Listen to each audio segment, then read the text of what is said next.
你看啊，大家注意看哦，我现在雨刷是固定第一段，完全不会有异常。我把它调成关闭，先关闭。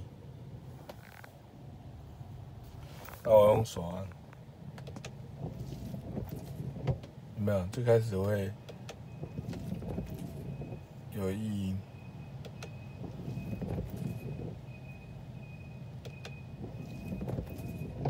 没有下去的时候有异音。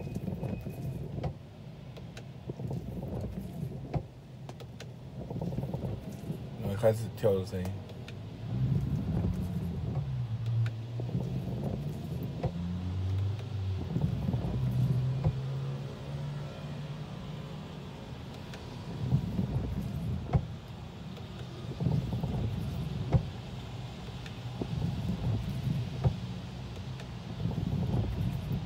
然后再把它调回第一段，然后它又恢复正常。其实啊，现在的车雨刷马达很奇怪，有时候你把它调回自动就没事，或者是调成第一段也没事，或者是调成第二段也没事，也有可能你用手按也没问题。你看我现在是第一段的位置，它完全都没声音。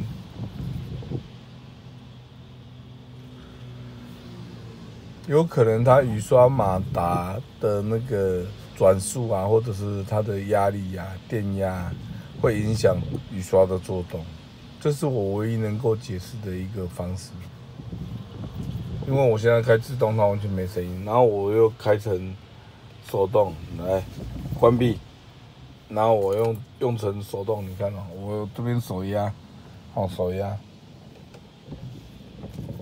有没有开始又跳的声音？有没有？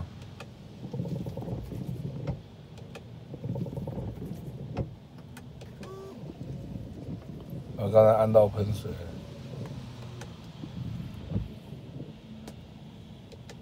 喷水里面有沙拉托，沙拉托就可以解决这个声音，可是它暂时性的。可是沙拉托有一个好处，它可以解决掉轻微的油墨跟脏污，所以沙拉托配合使用也蛮重要的。有没有开始也有声音？因为沙拉托撑不了几下，有没有？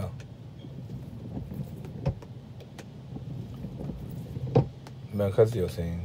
然后再来就会跳，然后我又按一下，我把它按第一段，又没事了。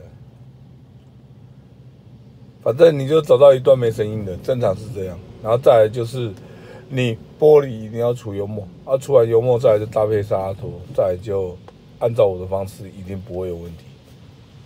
这不是胶条的问题，这个是玻璃。第一大油污，你用沙拉托或者是除油墨；第二就是它马达转速造成的。那我现在一段了，都没事了，供你参考，谢谢。